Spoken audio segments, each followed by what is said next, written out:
नहीं बनेंगे। लेकिन सबसे बड़ी बात कि उनकी बेटी का नाम जो कह सकते हैं आरती राव का नाम सामने आ रहा है, वो अपने आप में बड़ी बात हो जाती है कहीं ना कहीं।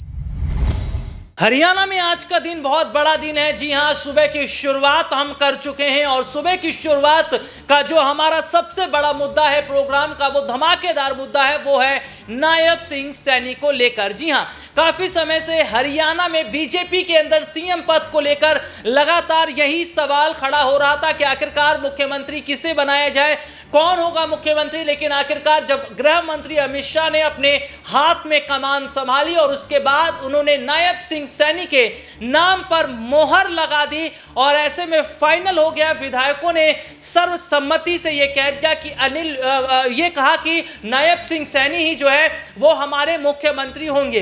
तो ऐसे में अपने दर्शकों को बता दें कि आज 50,000 लोग जो है वो शिरकत करने वाले हैं इस शपथ ग्रहण समारोह में। बीजेपी के कई बड़े नेता मंत्री आ रहे हैं, जिनमें प्रधानमंत्री नरेंद्र मोदी, गृह मंत्री अमित शाह, जेपी नड्डा, तमाम बड़े नेता आएंगे। और ऐसे में अपने दर्शकों को मैं बताऊंगा कि कौन कौन से ऐसे मंत्री हैं जिन्हें कैबिनेट में शामिल किया गया है, कौन कौन से ऐसे विधायक हैं जो नाराज अभी दिखाई दे रहे हैं, उनकी नाराजगी क्या वाकई आने वाले समय में बीजेपी के लिए मुश्किलें खड़ी कर सकती है।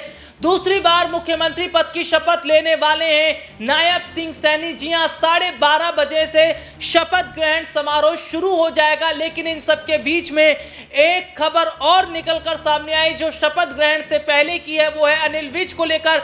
अनिल विज का एक बयान सामने आया जिसमें उन्होंने कहा कि अगर पार्टी मुझे चौकीदार भी बनाएगी तो मैं चौकीदार बनने के लिए तैयार हूं। तो मन मार कर ये बात बोल रहे हैं, मन दबा कर ये बात बोल रहे हैं अनिल विज। तो क्या अनिल विज खुश नहीं है? क्योंकि अनिल विज ने पहले ही ये कह दिया था कि मैं सीएम पद पर बनूंगा, लेकिन उनकी ख्वाहिशों को तोड़ दिया गया है। क्या कुछ हरियाणा में रहेगा आज का दिन, क्या कुछ बड़ी अपडेट है, मैं अपने दर्शकों को बताना शुरू कर चुका हूं। नमस्कार, मैं हूं राहुल शर्मा और आप देख रहे हैं हमारा खास प्रोग्राम की जो शुरुआत है वो है नायब सिंह सैनी को लेकर, मुख्यमंत्री को लेकर, मंत्रियों को लेकर। और इन्हीं तमाम मुद्दों पर हमारे साथ बातचीत करने के लिए जुड़ रहे हैं हमारे साथ हमारे खास सहयोगी अमन सर, सबसे पहले तो वेरी गुड मॉर्निंग आपको और तमाम दर्शकों को। सर, कैसे देख रहे हैं आज का दिन, हरियाणा का दिन? अनिल विज का एक बयान सामने आया है, मुझे चौकीदार बनाया जाएगा तो मैं चौकीदार भी बनने के लिए तैयार हूं। बहुत बड़ा सपना अनिल विज का आज कहीं ना कहीं टूटता दिखाई दे रहा है। देखिए, बिल्कुल जो चौकीदार बनना चाहता हूं ये अनिल विज का बयान है और तमाम तरह से अब तक ऐसा लग रहा था कि अनिल विज जो है वो सीएम पद की रेस में। आपको याद होगा कि अनिल विज ने चुनाव खत्म होते ही कहीं ना कहीं सीएम पद को लेकर एक सुर छेड़ दिया था कि अगर मुझे मौका मिलेगा तो मैं हरियाणा को बदलता हुआ नजर आऊँगा। और तमाम तरह से अपनी जो सीएम पद के पे जाने की ख्वाहिश थी वो कहीं ना कहीं बताते हुए नजर आए थे। लेकिन जिस तरह का बयान उनका निकल कर सामने अब आया है कि पार्टी जो फैसला करेगी वो मेरे लिए सर्वमान्य होगा और यहाँ तक कहते हैं कि अगर मुझे चौकीदार बनाएगी तो मैं चौकीदार बनने के लिए भी तैयार हूं। जरा सोचिए, एक व्यक्ति जो सीएम बनने की ख्वाहिश लिए था, अचानक वो कहने लगा कि चौकीदार बनना भी मुझे मंजूर है। यानी कि तंज कसते हुए नजर आ रहे हैं बीजेपी के ऊपर, आलाकमान के ऊपर, कि जिस तरह से बीजेपी ने उनकी अनदेखी की है, वो सीनियर लीडर होने के बावजूद जिस तरह से अलग थलग कर दिए गए हैं, वो यही बात कह रहे हैं कि भाई जिस तरह बीजेपी के नेता मेरे साथ बिहेव कर रहे हैं, मुझे चौकीदार जैसा ही महसूस हो रहा है कि पार्टी का इतना वरिष्ठ आदमी होके, इतना वरिष्ठ नेता होके भी मुझे नज़रअंदाज करके नायब सिंह सैनी को मुख्यमंत्री बना दिया गया है। तो यहाँ पर अपनी ही पार्टी के ऊपर एक करारा हमला करते हुए नजर आ रहे हैं कि भाई पार्टी चाहेगी तो मैं चौकीदार भी बन जाऊंगा, चौकीदार भी बन जाऊंगा। यानी कि आप समझिए कि एक ऐसा तंज अपने नेताओं के ऊपर कस रहे हैं जिसमें ये दिख रहा है कि तेज तर्रार नेता होने के बावजूद भी अनिल विज को वैसा मकाम नहीं मिला जो मकाम उनको मिलना चाहिए था। अगर उनके हम पॉलिटिकल करियर पर नजर डालें तो 6-7 बार वो विधायक रह चुके हैं। खट्टर सरकार में कह सकते हैं कि वो एक बार स्वास्थ्य मंत्री थे, दूसरी बार राज्य गृह मंत्री बन चुके थे। लेकिन जैसे ही नायब सिंह सैनी आते हैं 5-6 महीने के लिए उनको कैबिनेट से भी बाहर कर दिया जाता है। आज चूंकि ऐसा लग रहा है कि उनको मंत्री बनाया जाएगा, लेकिन मंत्री बनना उनका सपना नहीं था। मंत्री 2 बार ऑलरेडी बन चुके हैं, अब उनका सपना था मुख्यमंत्री बनने का। राहुल, तो क्या नायब सिंह सैनी के सामने सबसे बड़ी चुनौती यहाँ पर अनिल विज ही होने वाले हैं, जो ये तक कहते हैं कि मुझे अगर आप चौकीदार बनाओगे तो मैं चौकीदार भी बनता हुआ नजर आऊंगा। तो ये यहाँ से मुझे लगता है कि 5 साल का जो एक फुल फ्लेज जो कार्यकाल कह सकते हैं नायब सिंह सैनी को मिलने जा रहा है, उसमें अगर कोई सबसे बड़ी बाधा बन सकते हैं तो अनिल विज उसमें से एक बड़ा नाम हो सकता है। देखिए, अनिल विज बाधा बन रहे भारतीय जनता पार्टी के लिए, लेकिन एक सवाल तो यह भी खड़ा हो रहा है कि क्या अनिल विज पर भारतीय जनता पार्टी को भरोसा था ही नहीं? क्या उन्हें ऐसा लग रहा था कि अगर अनिल विज को सीएम पद पर बिठाया जाएगा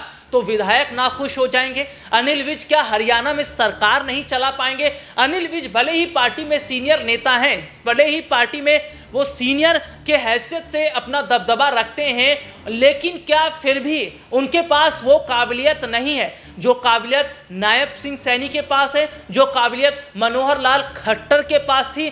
तो क्या ऐसे में माना जाए कि बड़ा, अगर हम कहें तो कहीं ना कहीं एक संदेश भी दिया गया अनिल विज को कि आप जो है मंत्री पद पर बने रहिए, लेकिन आप मुख्यमंत्री मत बनिए, क्योंकि मुख्यमंत्री पद आप नहीं संभाल पाएंगे। राव इंद्रजीत को लेकर भी मैं यहां पर बात करूंगा कि राव इंद्रजीत भी क्या ऐसा ही है कि उन पर भी भरोसा नहीं किया जा रहा था कि इसलिए उन्हें भी सीएम के तौर पर नहीं बिठाया गया? सर, मेरा सवाल आपसे ये रहेगा, राव इंद्रजीत और अनिल विज, ये दोनों बड़े चेहरे हमेशा से सुर्खियों में तब से बने रहे जब बीजेपी हरियाणा में 47 सीटें लेकर आई।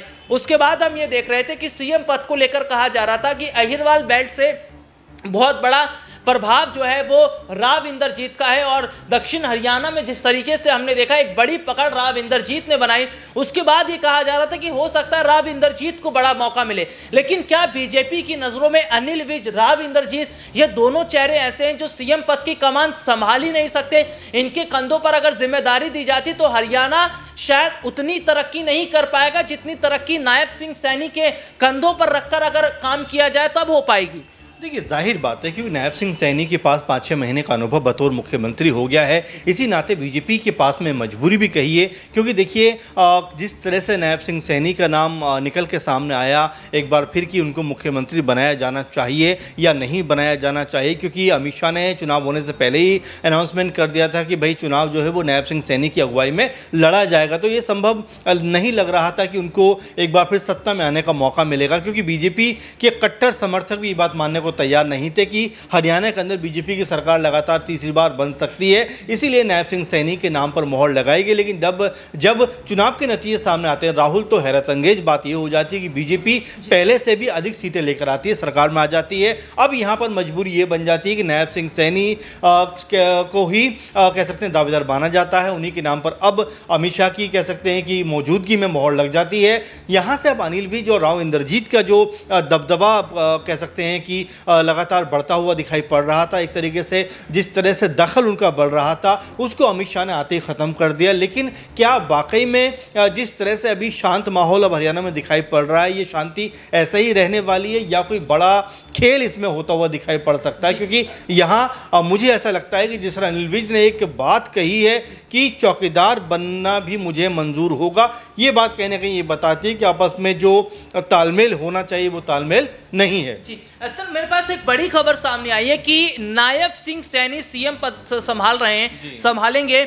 उनकी कैबिनेट में कौन कौन से मंत्री होंगे, जरा मैं अपने दर्शकों को सर वो नाम जरूर बताना चाहूंगा कि मेरे पास जो जानकारी सामने आई है। देखिए, अनिल विज हैं, कृष्णलाल पवार हैं, कृष्ण बेदी हैं, डॉक्टर कृष्णलाल मिड्डा हैं, डॉक्टर अरविंद शर्मा, गौरव गौतम, राजेश नागर, विपुल गोयल, आरती राव, राव नरवीर सिंह, रणवीर सिंह गंगवा, श्रुति चौधरी और महिपाल ढांडा बनेंगे, ये मंत्री हैं। लेकिन सर राव इंद्रजीत का नाम यहाँ पर नजर नहीं आ रहा, अनिल विज का नाम तो है। हालांकि अगर मैं बात करूं तो यहाँ पर आरती राव का जरूर है नाम, लेकिन राव इंद्रजीत का नाम इस मंत्रिमंडल में शामिल ना होना, ये क्या बड़ा एक संदेश दे रहा है? देखिए, राव इंद्रजीत चूंकि सांसद हैं और अभी केंद्र सरकार में मंत्री भी हैं, तो जाहिर बात है कि राज्य सरकार में मंत्री नहीं बनेंगे। लेकिन सबसे बड़ी बात कि उनकी बेटी का नाम जो कह सकते हैं आरती राव का नाम सामने आ रहा है, वो अपने आप में बड़ी बात हो जाती है कहीं ना कहीं, क्योंकि राव इंद्रजीत ने जो दबाव बीजेपी के ऊपर बनाया उसका उनके पक्ष में एक माहौल बना कि भाई यहाँ पर अगर 10-11 सीटें उनके पास हैं, अगर वो बगावत करते हैं तो यहाँ पर बड़ी मुश्किल में बीजेपी फंस सकती है। इसीलिए उनकी बेटी को नाम आगे किया गया कि भाई उनको मंत्री बनाया जाएगा। और संभावना ये भी है राहुल की सिर्फ मंत्री नहीं, जो आरती राव को हो सकता है कि उप मुख्यमंत्री भी बना दिया जाए।